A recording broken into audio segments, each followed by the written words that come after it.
Retro.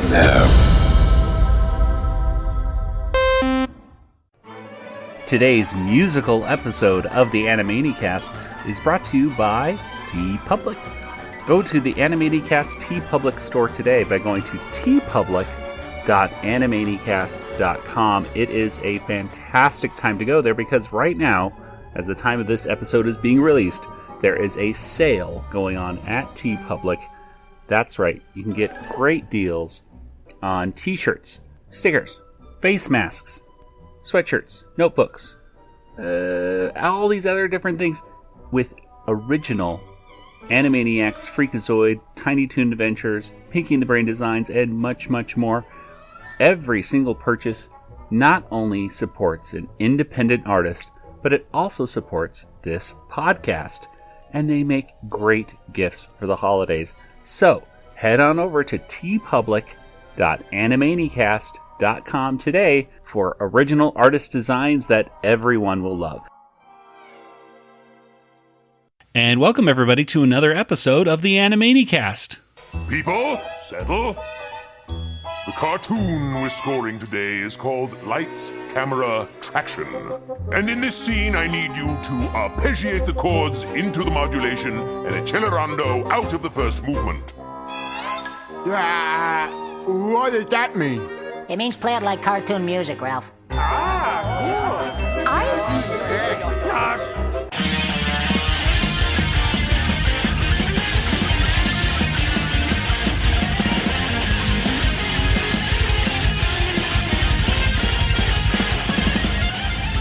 And welcome everybody once again to another episode of the Animanicast.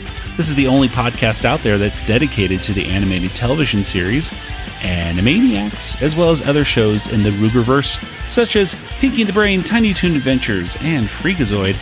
And today we have two very special guests with us. I am Joey, and joining me once again is my brother Nathan. I'm totally insane-y. And across the country in Georgia, it's Kelly. Hello. Hello. Well, I think it's time we introduce our two guests right here, and I think we should start off here with a little biography. So starting off here with Julie Bernstein. Julie Bernstein has worked in animation as a composer, orchestrator, arranger, conductor, singer, and producer. Animated productions include Animaniacs, original and the reboot, Pinky and the Brain, Freakazoid, Hysteria, Tiny Toon Adventures, Baby Looney Tunes, Make Way for Naughty, and Toonsylvania. She also co-wrote and provided orchestrations for the features Wacko's Wish, Tom and Jerry Blast Off to Mars, and the theatrical short Carrot Blanca. She's also been nominated for 2 Annie Awards and 16 Emmys. Julie has won 4 Emmy Awards and her work on Hysteria and Animaniacs. She's also won the 1996 award for music package and sound design for her arrangement and orchestration of the Warner Brothers interstitial Crazy Careers. Plus, we've also got Steve Bernstein.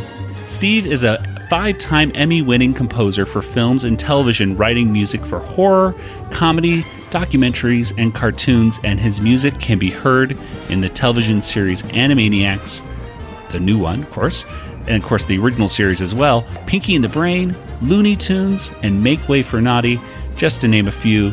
His motion picture work includes the scores for the grisly horror films Pernicious and Blood Lake, and the award-winning documentary Mr. Fish Cartooning from the Deep End.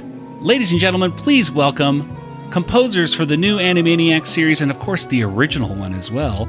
It's Steve and Julie Bernstein. Hi, everybody!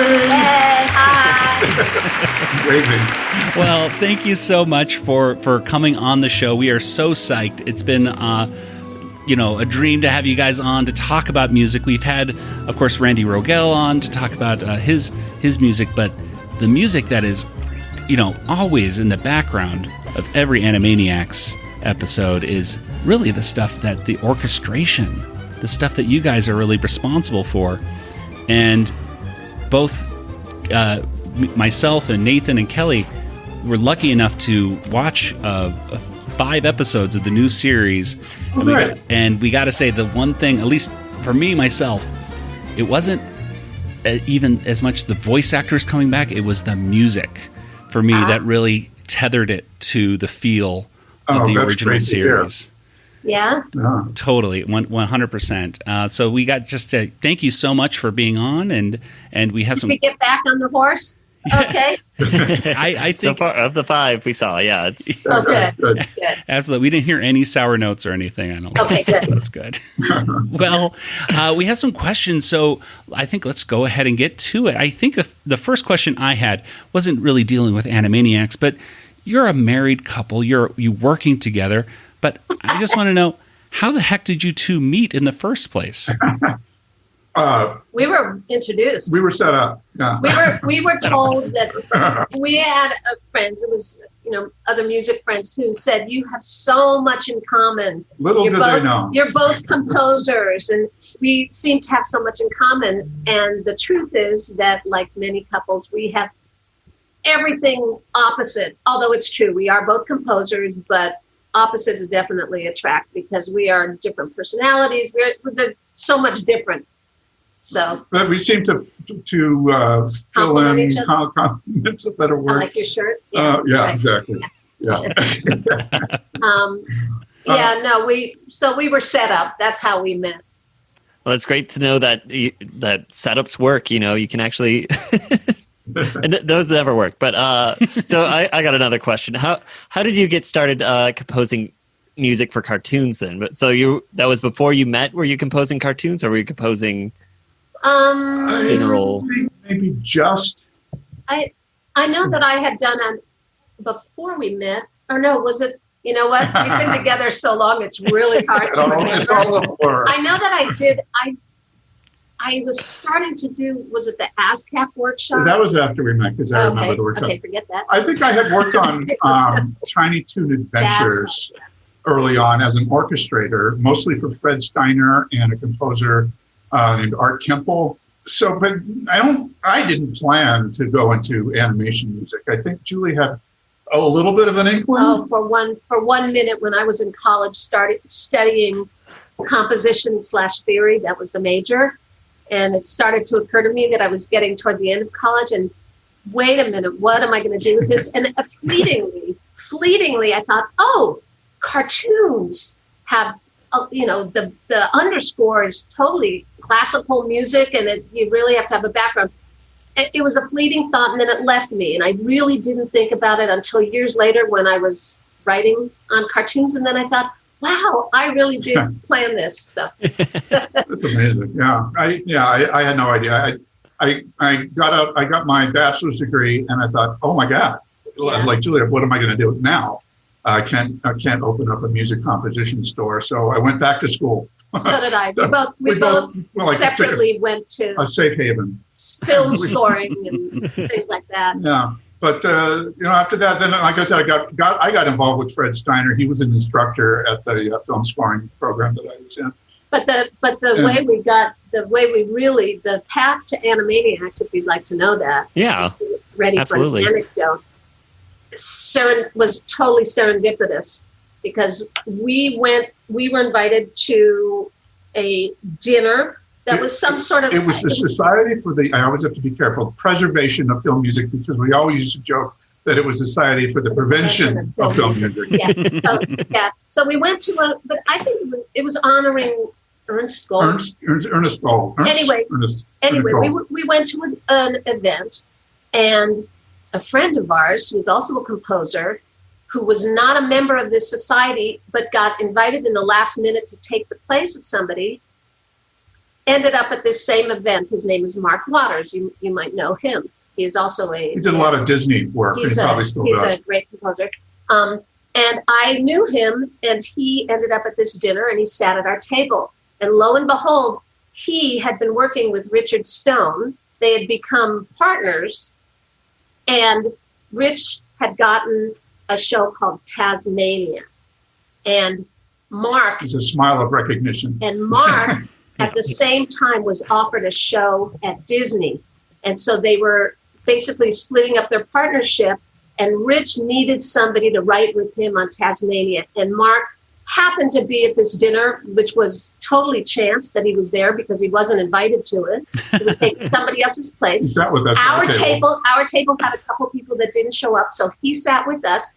He and I go way back, and he remembered that he had worked with Mark Steve and I worked on a Fred Steiner thing or something. Yeah, down there. And he said, "Oh, I'm going to send your music to Rich so that you can work on Tasmania." Anyway, now it's a long, boring story, but it turned out that Steve worked out perfectly for Tasmania, and then Animaniacs came along toward the end of the scoring run of Tasmania, and Rich went over to do Animaniacs. And took Steve as his composer and me as his orchestrator. Yeah. Nice. So we both kind of ditched Tasmania, which I loved working on. But the very capable composers who were left on the show were great, and they finished it up. And we got to go to Animaniacs, which was very exciting. And so the world was never the same. Probably more than you wanted to do. That was great. That was perfect. But it's an amazing thing how serendipitous. Okay, I know that you don't have to include this, but I'm going to tell one more story. So I was home one day when Steve was working on Tasmania, and Rich called, and I answered, and he said, "Hey, can I talk to Steve? I have a question about a chord." And Steve wasn't home, and I said, "Ask me." And he said, "I can't figure out what this chord is. I'm going to play you a tape recording, and when I stop the tape, right before it is the chord." And so he played this tape, stopped it, and I said, "Oh." And I went to the piano with the phone. In those days, it wasn't a cell phone. And I took the portable, phone, this big, with me to the piano. And I said, "This is it." And I played it for him. And he was so excited. Said, "That's it. That's the chord. Thank you. And so the next session of Tasmania, which I went with Steve to, Rich had made me a stamp. I don't know if you've seen them on the scores, on the old scores. The composer would have an ink stamp with their name on it, composed by, and then orchestrated by.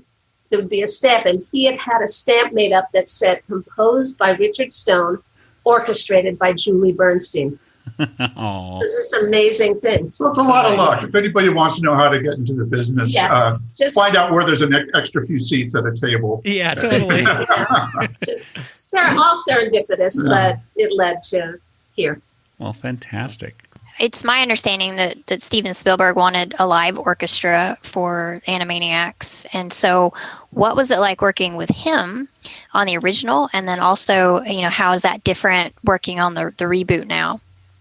Well, since we really haven't worked directly with Steven in either show, it's exactly the same. Yeah, I was going to say that. I mean, he talks to the showrunner, and then they talk to us. And we have met him. We met him at a lot party way back. I think when Pinky and the Brain first spun off, there was a big party on the Warner Brothers lot, and Mr. Spielberg was there, and we actually got to chat with him for a few minutes. And we have a picture with him. Yeah, but that's kind of been it. But we sort of hear what he wants through the intermediary. And that's surprising because he's such a fan of music, and I would have thought he would have been more involved, but... Well, I think that he is completely involved and completely hands-on. It's just that we are not directly. Yeah. We don't directly talk to him, but I'm sure that he listens and decides what he likes, what he doesn't like, and then we get word from the person who speaks with him. We've heard what his favorite episodes for music are, things like that. Kind of. What are they? Yeah, let's hear that. if it's true, we heard once. I don't know. This is just hearsay, so maybe I heard her say it. It was West Side Pigeons. I think was one of his favorite. I think because Scorsese is heavily featured in it. So yeah. And that because what? Oh, he's in that. Yeah, Scorsese. And well, the story we heard is that he played it for Martin Scorsese, which is really exciting because Steve scored that show. And to think that Steven Spielberg and Martin Scorsese were listening to Steve's music, that's, that was exciting. We could die now, So. I'm sure he's listening to the music we're currently doing. We just don't hear firsthand from him. Well, West Side Pigeons is just amazing. Like I was actually taking the DVD tracks of that recently, and you can split them, and you can actually hear if you split it just right, you can hear just the orchestration and not really the sound effects that much. So awesome. I heard West Side Pigeons just by itself, just the orchestration, and it's just wonderful. It's it's fantastic. I just love it. It was really great live.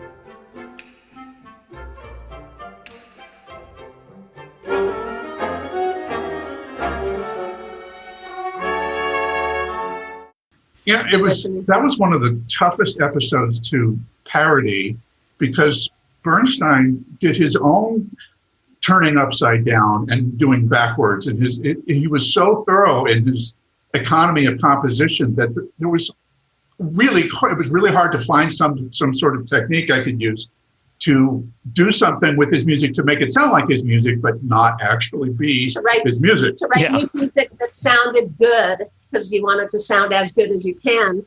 But he already took all the good notes. None of Bernstein knew what he was doing.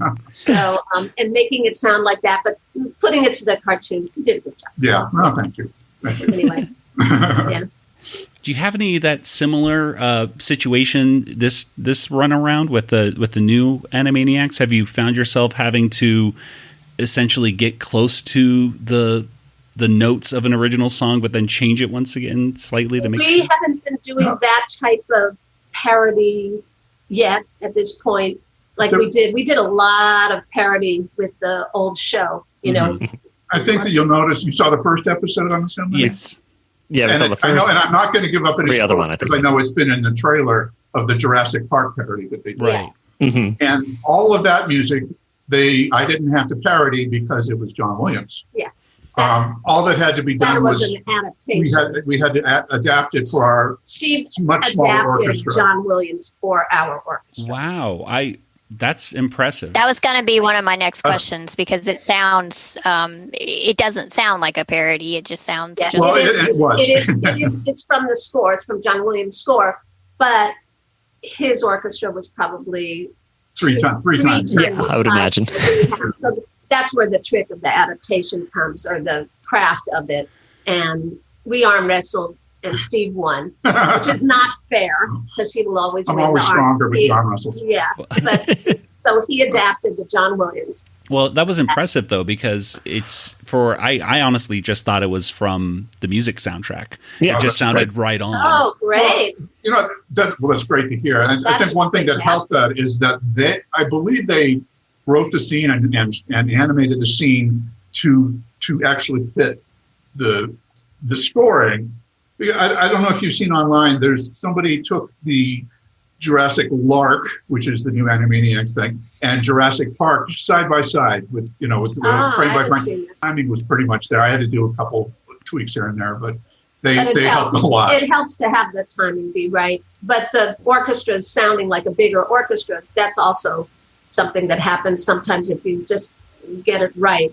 The orchestra sounds like more than 35 or 37 people. It sounds more than 8. We had practice doing that, with the last run, all the way, those 10 years at Warner Brothers. We kind of figured out how to boost the perception of the orchestra so it sounds, I hope, a little bigger. Absolutely. So during COVID, are you still recording these? How does that work? Trying to do that remotely? Well, we started. We had the chance to do 2.5 episodes live, and then COVID locked us down.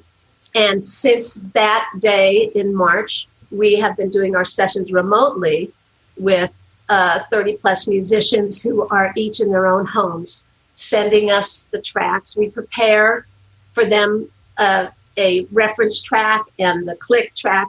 We do some preparation. We get it to them. They record each individually in their own space, which of course they don't all have the same space like a live place. They record remotely. They send us the tracks. We assemble them do a little bit of editing if there's anything needed, because, you know, when musicians aren't playing together in the room, even if with a reference track, they don't hear each other. Anyway, and then we go back and forth with our engineer, who we get it to sound like the room. Yeah, I would imagine that would be really difficult. Like everyone's just the acoustic of the room, the microphone, like all of it's going to affect the sounds, I would think. Yeah. So. Everybody's tracks are different. They're like the acoustics are all using different mics. And different, and some people have different programs. You know, there are different programs for this. There's Logic and there's Pro Tools and there's whatever people use. But I think finally toward the end of this season, this first season, it got it down to a science. We have everybody working on it and knowing exactly what to do to make it sound good. And it really is amazing that it sounds so good. Yeah, for the musicians though, because they're like we have been. They are now forced to become their own engineers. Yeah, that happened for us probably 20-ish years ago when they dragged us, especially me, kicking and screaming to the 21st century. I miss my pencil and paper still, but if we didn't have this technology, we wouldn't be able to do what we're doing. But they're their own engineers, and plus their performances, they all have to present tracks to us, their individual solo tracks. And they know that we know who it is, and so it's very so we're listening, and it's intimidating. I mean, I would be intimidated, and try to assure them we're not, being so nitpicky and listening, but we are listening, and we know. We give them 3 strikes. It's not too bad. But the amazing thing is they're all so good. That's what's incredible. How could there be so many fantastic musicians? They're amazing what they can play, because we really give them. I mean, you've heard it very fast playing, and then like drastic changes, and they do it. So they're mind-boggling. They're really great musicians. We're lucky. Yeah, I didn't hear any difference, at least in the episodes that we watched. I could not hear any auditory, so I just assumed. We shouldn't have told you all this. I know. I would have been like, oh, they did this all before COVID. Yes, that's right. That's right. Actually, I made this whole thing up that I was saying. We did it. We did it all live. Yeah. We're longing to get back to the studio, but I don't know if that's going to happen for a while. Yeah. Mm-hmm. Have you started any work on the second season with composing, or is that still? We're about to. We have a couple of weeks left of vacation. Okay. I think we're back to it. So they don't have any initial plans right now, at least, to get people back into the Warner Sound Studio. They're just kind of playing it safe. You know, the thing is with this size orchestra, I think the way it sounds best and the way it works best is to have everybody in the same room. And that is strings and winds and brass and everybody. And I know a lot of there are shows that are doing live sessions now. I know that at different studios, but they're dividing them up. So you have the strings greatly separated distance-wise, which is a different experience. Yeah. And the winds and brass have their own session. And I think that we're probably going to go back when it's safe for everybody to be in the same room. Yeah, that's my guess. But we're not getting second takes like we would want to. But I think that they're sort of self-editing their own tracks, the musicians, and they give us what they believe in and are correctly so to be their best track. It's a very different, very very different experience. It's doing it remotely than doing it. I mean, we've really learned what a live. We've always said it, but now we really know. We have the experience that a live performance where everybody is breathing together and hearing what everybody else is doing. So a musician, even unconsciously, adjusts so that it's correct. And for us listening, if I'm in the booth and Steve's conducting, I might say, let's do one more. Let's just do one more and fix it a little bit or make it a little better. Let's try one more. But doing remotely, you can't say one more. Right. This is the one. But they're sending us, like Steve says, they're sending us impeccable tracks. Really great playing. So it's just a matter of sometimes lining it up because they're not all in the same room. And, it sometimes needs a little bit of pushing to the left or right. A little nudging, but really it's pretty close. And then our engineer does some miracles at his place. Yeah. Y'all were talking about Jurassic Park and John Williams, and I've heard that you met him, and I was just curious how that came about and what is he like? Yeah. Well, where did you hear that? It's on our website, I think. Yes. we actually were commissioned to write, and we usually write in our separate corners. We very rarely write together. We don't really write with together. the exception of, I think, Baby Looney Tunes, We did write which that we together. wrote side by side at the same keyboard. It was very And we weird. do collaborate on themes when there's a character, but we were commissioned to write a piece of music for a very, very small ensemble, a singer, and then we had 3 instruments. Anyway, and it was for a birthday. No. Not the birthday. Oh, the It was an retirement. award. No, not really. It was. I don't mean to contradict you, but I will supplement I'm what you're sorry. saying. I cannot live in a marriage like this. It was the first annual. It's called Living the Legacy Award for the Young That's Musicians Foundation. But it was for a musician And who I and thought- it was honoring a particular musician, an oboe player. an oboe But player he who was- used to play for the LA Phil. I thought he was retiring. He was retired. That's what I was trying to say. Anyway, he was retiring. We were commissioned to write it, and a lot of people were there to honor him, including John Williams. I mean, Michael Tilson Thomas was there, a lot of different people. And so John Williams was there, and afterwards, of course, we went up to talk to him. And he even said something, I wish I had tape recorded. He said something about how he liked the piece that we had written, which he would never remember, but I will always remember. I haven't washed my ears since. Yeah. It was really a thrill to meet him, and he was quite charming. Just really lovely and down to earth. So that was a nice thing. That's when we met him. Yeah.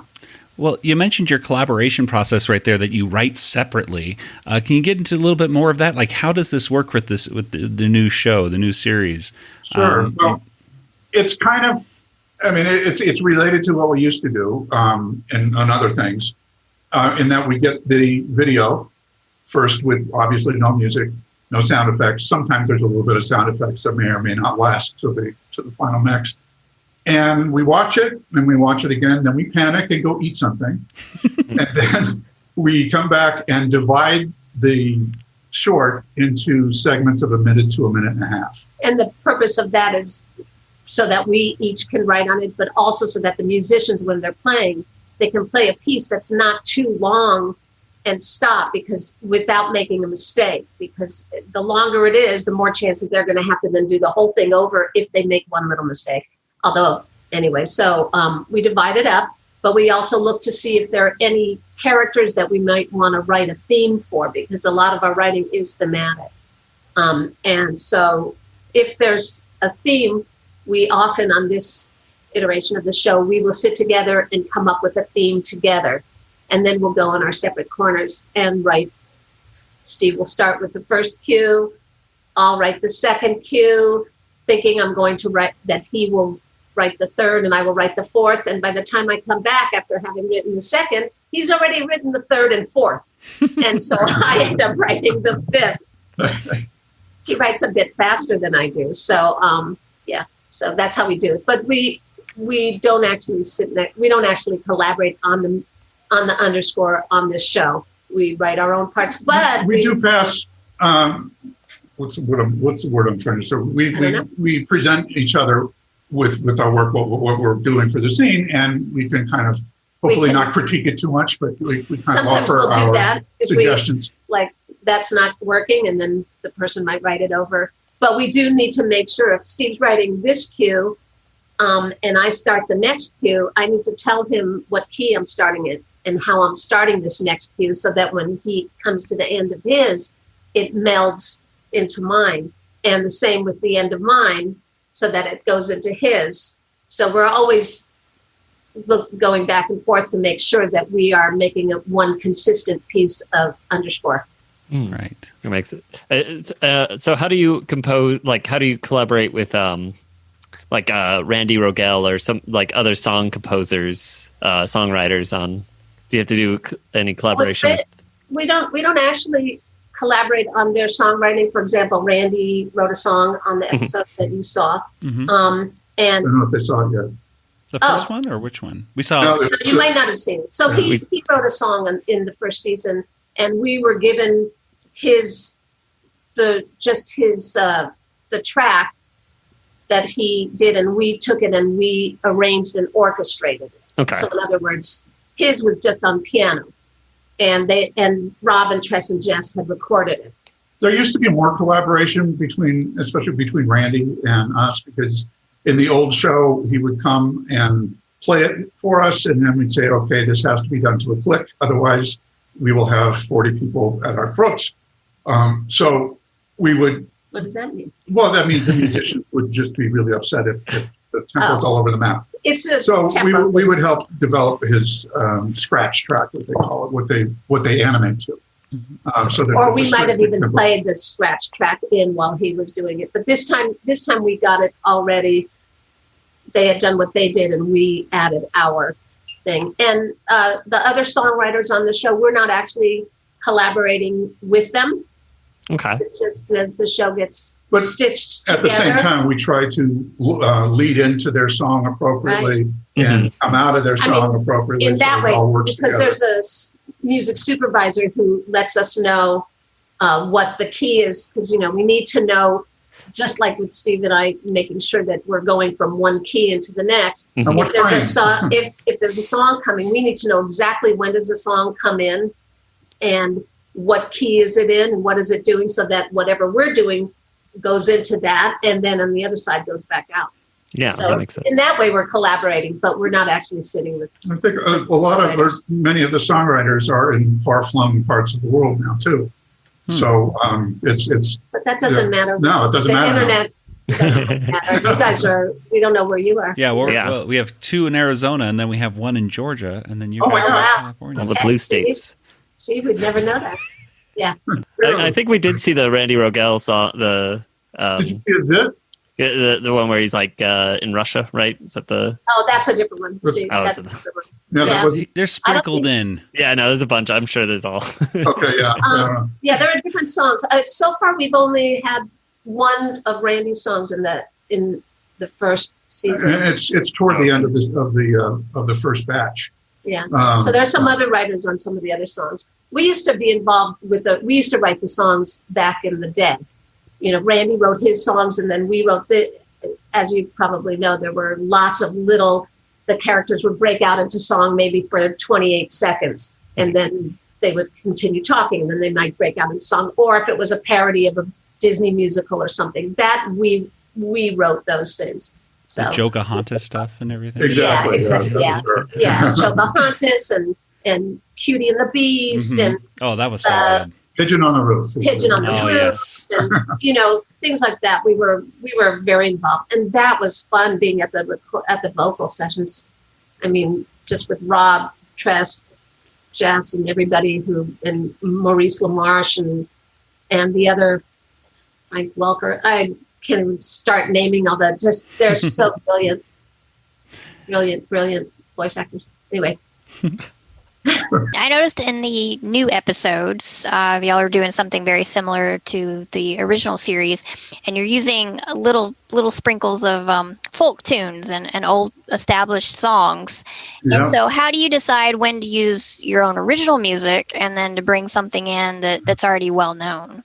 If there's any kind of musical pun or reference that you think somebody might catch somewhere, like you, it's really fun for us to put them in, and it saves us from having to write a tune. I mean, a hunting we will go, or it doesn't have to be literal. But if somebody's searching for something, we put in.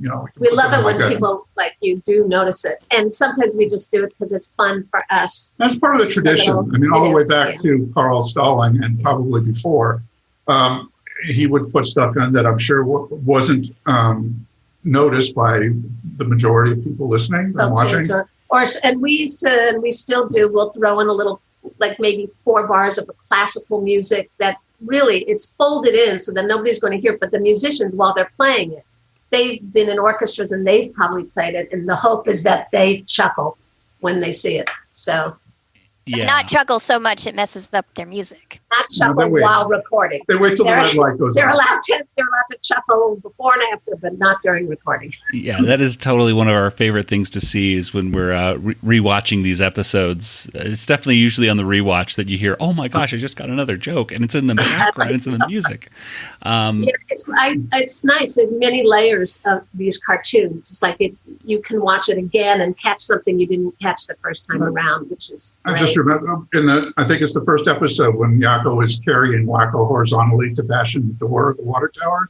Mm-hmm. And we just played Carry Me Back to Old Virginia because Wacko's being carried someplace. You're trying to think, what's a song? Isn't there a song with Carry Me? I know that, that type of thing. We have a list. Yes. the what's the one song that's usually plays with water is being played? Like I remember in Potty Emergency, it goes da da da da da da da da da da da da. Drink to me. Drink to me only with thine eyes. Yes. And I will. I don't know what the something rest for is. you. That's usually as much as we get to play. Yes. I think I sang that in chorus. Yeah. Yeah. Does it have a chorus? Yeah, it must. But yeah. Well, it's probably from the 1910s or something. It's a very old. That's a really fun thing to do. And we never have known how many people notice it. And we figured that even if they don't notice it consciously, maybe subconsciously they're getting it. I think that in the Animaniacs reference guides, there's a lot of work that still needs to be done with that. The original fans back in the 90s who caught every little fact and they wrote everything down. There's still some gaps, and the gaps are usually. And I'll offer another thing that I don't know if they got these, but we often will take a theme that everybody knows, like a Pinky and the Brain theme or any of the Animaniacs themes, and we will distort them. We might play them upside down or do something, or if there's another character with them, you might hear two melody lines fitting in with each other. One of them is that theme. We did one of each of those in the new episodes. Did you get the one with Julia? I believe so. Is that the Flotus female one? mouse that was campaigning? Oh yeah. Yes, the Flotus. Okay. So yeah. So she has a theme that she's a new character. So we wrote a theme, and what are you? But it's in counterpoint with the Pinky and the Brain theme. It works in. So if you play it with the Brains theme, if you play them at the same time, they work together. And we did that intentionally because they do harmonically fit. Exactly. They go up against each other so that when they are played together, you have that effect. And it's a Mozartian, Wagnerian kind of thing. They used to do the same kind of thing. And I know that at the beginning, we harmonized Julia's theme in a kind of very sweet, innocent, happy kind of way. And then as she developed in the story, she became minor. She became minor and matched the Pinky and the Brain harmony. Yeah, as opposed to major. And that's fun for us. We hope that subliminally it may be effective. I think so. The brain invented the mechanical brain that he called his son eventually. Yes, his son. It's a great episode. Yes, and the son's theme is the Pinky and the Brain theme inverted, turned upside down. Wow, that's so cool. Because he is the son of the brain. I mean, we think about these little details, these very finicky details. We have them in the writing. This is scoop-tacular. This is fantastic. Learning all these cool things. In the reboot, there's new musical styles that are featured in the series, like K-pop and like anime kind of thing. So like, I just don't know if did you two have to compose those or no, those are songs. We were not involved. No, okay. K-pop. I mean, I think that everybody realized that we have certain. I mean, we have done things in the style of just about everything, but there are a lot of people that are much better at doing certain styles, and because they're used to it, they might as well do. So there's no need to ask us to do K-pop. And we have basically 2 weeks if we're lucky to get the whole episode written, and it would take us probably a week to get the sounds down for a K-pop I mean, song. it would take us hours and hours of finding the right drum sound. It's just not exactly our. Yeah, it's much more efficient this way, and they do a great job. Yeah. Nathan, do you have a question you want to ask? Well, I just want to get into these questions from the people that you found, Joey, but unless Kelly has. Yeah, I've got one from a listener. Oh, good. This is from Jamar. How does it feel coming back to compose for this show after so long, and what are some of your favorite sessions? It feels great. It feels familiar because we did it for quite some time, and we always liken it to riding a bicycle. It may be a little wobbly when we first got back on, but then we got our We got our sea legs. We got our bicycle legs. How do you? It was always such a joy of a project to work on, and so the fact that it's back and that we can do this again the way we feel is, or I'll just call it exhilaration. We're exhilarated. Yeah. Getting to do this. We're thrilled to be doing it, and it really wasn't much of a transition. We kind of hopped right back into the groove. With it has evolved in a certain way, but we'll let everybody figure out what they think, how it is. It's consistent with the earlier music, but of course, it's been 20 plus years, and so there is evolution. We've evolved, and so every aspect of it is evolved in a certain way in keeping with the original. So I forget what the question was. The light going from one to the next. Yeah. We have a couple other questions from listeners, but I think some of these right here, I think we've kind of already gone over. So let's get to this other one. This question. There's a few questions here. This person's an overachiever. They actually sent in 3. This is a person. His name is Tom. Oh, this is Tom Ruegger has his questions for you. He says, what were the instruments you played in your school days and then after your school days? We love you, Tom. We both played piano from way early ages. I started at 5, you probably around the same time. We were both pianists, and we also, I think we both were too similar. That's why that person who thought we'd have so much in common put us together, because we both play the piano and we both write and we both sing. We both sung a lot. I used to, this is a really nerdy thing. I used to get together with a friend in high school and we would take turns. I would play the piano while she would play the recorder. And then we would switch on the music, and I would actually play the flute because we had a flute. I would play the flute and she would play the piano.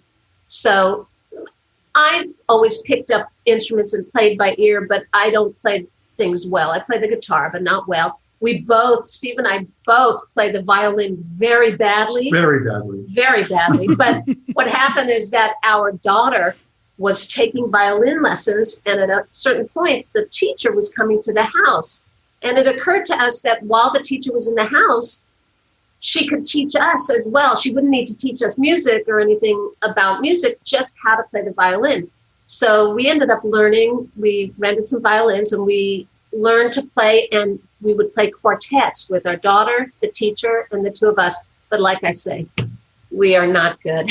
It was painful, but it was fun. But fun. I know that in my undergraduate program, composing majors were required to take 4 separate semesters of a different instrument, which was okay. I played a semester of oboe and bassoon. I played a semester of cornet, which was hugely painful.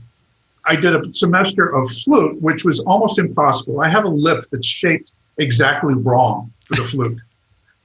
I would hyperventilate trying to get any sound of it whatsoever. So I tried to stick to the piano. Piano, it doesn't take any wind. It's just your finger. You press the buttons and it goes. Yeah. Less cardiovascular stuff going on with that. Unless you're playing like Chopin etudes. Exactly. But thank you, Tom, for the great question. Well, Tom got a couple other ones in here, too. Because he's an overachiever. What do we got? What's another one here, Nathan? Okay, so Tom also says that your voices were heard on many cartoon shows that they made at Warner Brothers in the 90s, considering Animaniacs, Pinky and the Brain, Freakazoid, and Hysteria. Approximately how many songs can you be heard singing on the soundtracks? Wow. To quantify that's hard. In Hysteria had the kid chorus. Yes. Which, we didn't exactly qualify, but we added to the sound, I hope. So we both sang in the kid chorus. Emotionally, we've totally qualified. Yeah. And the way we act. And I think that the kid chorus appeared in the majority of episodes. So that was a lot. I forgot how many we did, maybe 2 seasons. And we were fortunate to be... Andrea Romano would cast us as singers on, didn't you sing on there was a Pinky and the Brain. I sang on the main title of Pinky, Elmira and the Brain. Oh, right, yeah. You sang on that. We both sang in Wacko's Wish, which was really fun. Yeah. And I had a breakout solo in there. That was fun. And that was where Dot is shown singing "I've Been Feeling Low." Oh, wow. That's me. That was Steve. Very impressive. And then I got to sing in Cutie and the Beast. It's a Cutie and the Beast. Yeah. I got to be some character in there, and I've sung on other ones. So yeah, we did a lot of singing. That was just so much fun. I actually tap danced in one episode. I tap danced with Randy Rogel. Oh, wow. Very little known fact. So Randy Rogel is a fantastic dancer, and I had studied tap dancing, and there was a scene in the Warners. It was an army scene. Yes. And they, so they already had their movement. It had been animated. And so Randy came to one of our recording sessions, and he and I went out into the other room, and we worked out a dance, a tap dance that would work with the animation. Oh my gosh.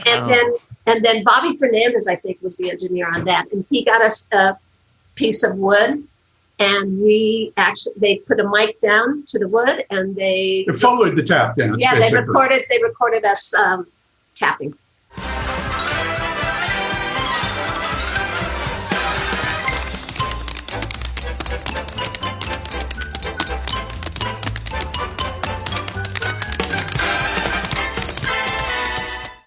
That's impressive. I'm sorry. Now, I usually don't. This is just because, did somebody ask this? This is because of Tom. Yes. Yeah, Tom. I normally wouldn't go into all these things, but I remember I also whistled on an episode. There was an episode that was a parody of Lassie. And if you guys are too young to know Lassie, anyway, there was a show with a dog, a German Shepherd named Lassie. Collie. Sorry, Collie. Sorry, Lassie. It was a collie, and he saved everybody at the end of the episode. Anyway, oh my God, I am right and left. Well, although played by a male person. No, I whistled on it. I whistled. There was a famous whistler whose name I can't think of right now. Not the artist who did the whistler. Anyway, it was a whistler who was hired as part of the orchestra, and he came. And I went into the booth with him, and I whistled a harmony. Buttons! Oh, buttons!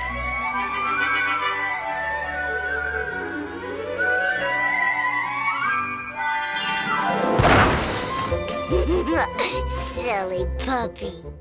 I don't remember that. That's cool. Yeah. I did. And if it wasn't on the Lassie show, then if there was any other show that there was whistling on, then it was that. But my recollection is that it was on the Lassie show. She's a singer, a composer, a tap dancer, a whistler. A whistler. Multi-hyphenate. Yeah. Kelly, what else do we have here? I would like to know who your favorite Animaniacs characters are. Oh, that's like asking which of our children we like best. That's hard. It depends on what they're doing. I mean, Yakko's hysterically funny, and Dot is hysterically funny. And I have a soft spot for Wacko somehow. I don't know why, because he eats so much. I'm not sure. Everybody does. And and certainly, both Pinky and the Brain. I mean, I think we can all relate to some of those facets of personality. Do you know what is hard? I think that the thing with us is that we're not just watching the drawings, watching the characters. We know the actors as well, and we love them. And we know the people that came up with the Tom Ruegger, the Peter Hastings, the people that came up with these characters, and the writers and the animators. And so it's really hard to separate any of that. So I can't choose. I'm sorry. A question here from another one from Tom. How did you get Paul Rugg to sing more than one correct note in a row? Paul is a really good singer. He's got a great ear. And if you will play something or sing something for him a few times, he's got it. He's got a really good ear, which is why he does voices so beautifully well. Because Paul's amazing. He hears it and then produces it. So he actually has a nice voice. I don't know that he will go into professional. He doesn't need to. He doesn't need to look for a new profession. But we actually had him sing on. We did a main title for a a show, the Who, What, Where, When, Why. Oh, yeah.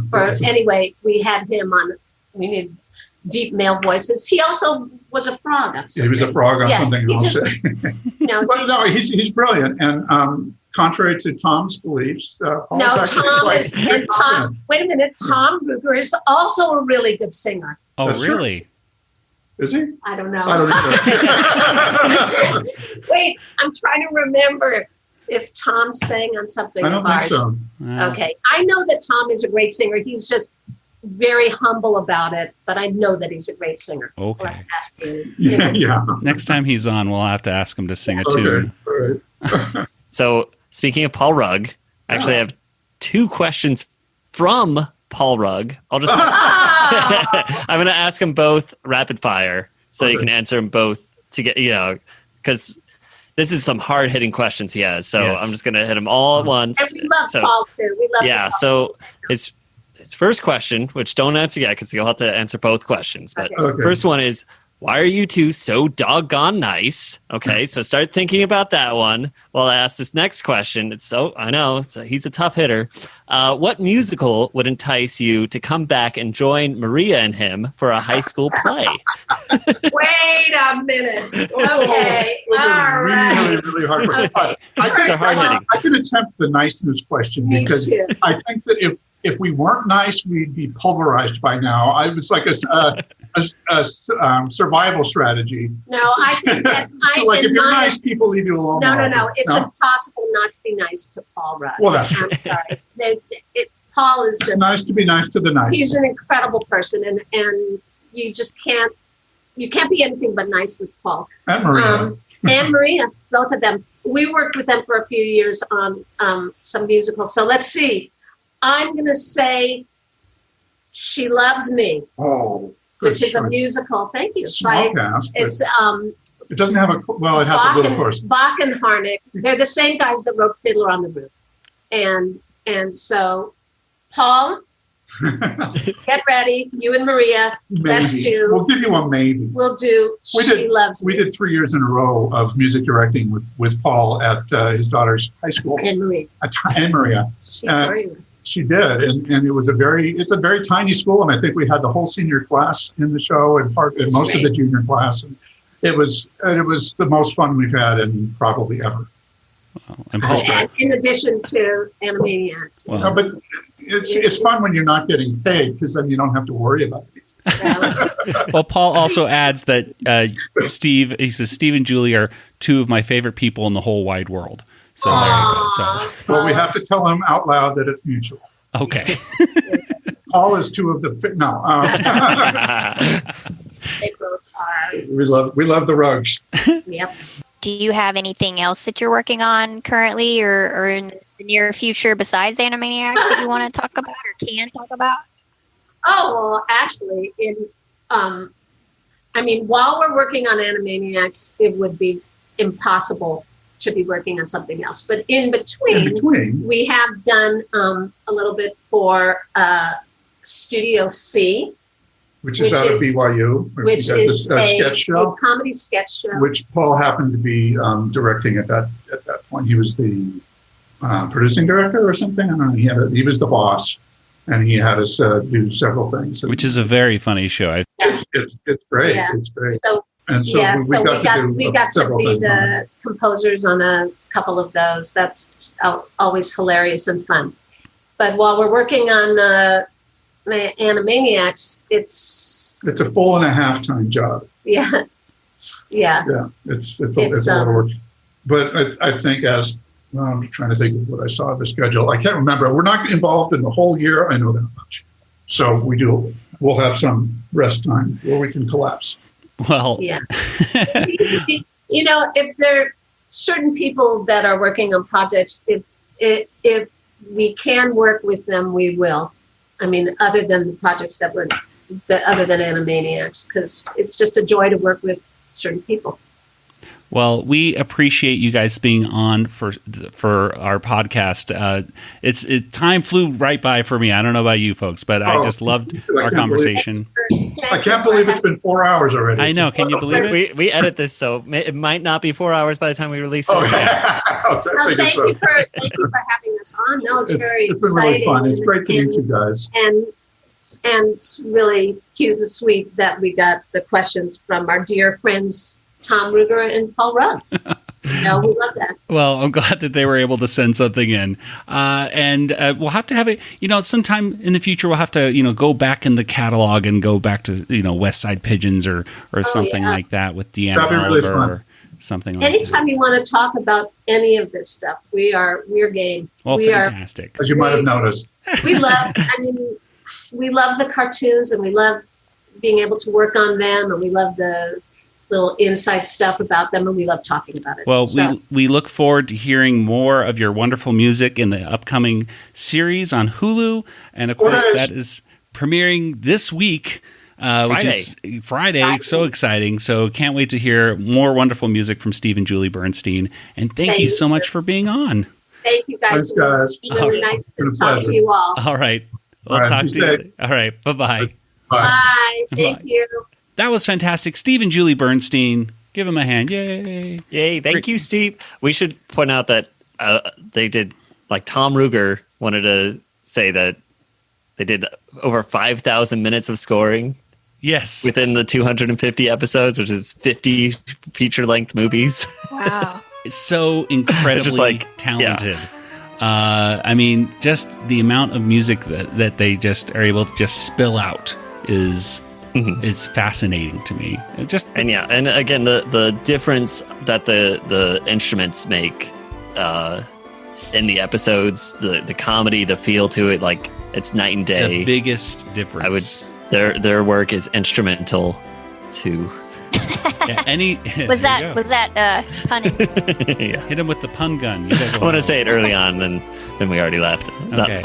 Anyway, well, let's go to get to some contact information. Nathan, where can people find you online? Twitter, Django FT. That is me. All right, and Kelly, what about you? I'm also on Twitter, Yoda Princess, YODAPRNCSS, or you can email me, Kelly, at BigShinyRobot.com. All right, and as for the Animanicast, we're on Instagram and Twitter and Facebook and our Discord channel. You can go to discord.animanicast.com. Head on over there and join some positive conversation about the new series and the old series and really just any kind of cartoonish kind of topic that happens to pop up. You can get a welcome link once again going to discord.animanicast.com. That'll give you to the Animanicast group as well as other RetroZap groups as well, because we're a proud member of the RetroZap podcast community. Head on over to retrozap.com today for fantastic articles and podcasts every day. Subscribe to the RetroZap podcast feed and you can get every podcast that RetroZap does, including this one, for free. Well, that'll do it for this episode. So, for Nathan and Kelly and Steve and Julie Bernstein, this is Joey saying good night, everybody. Good night, everybody. Good night, everybody. This podcast is not endorsed by Warner Brothers or Amblin Entertainment and is intended for entertainment and information purposes only. Animaniacs, Tiny Toon Adventures, Freakazoid, the Warner Brothers logo, all names, pictures, and sounds are registered trademarks and/or copyrights of their respective trademark and copyright holders. All original content of this podcast is the intellectual property of the Animanicast unless otherwise indicated. The next part is very cartoony, so I need you to purposely play this section badly. Well, you've come to the right place.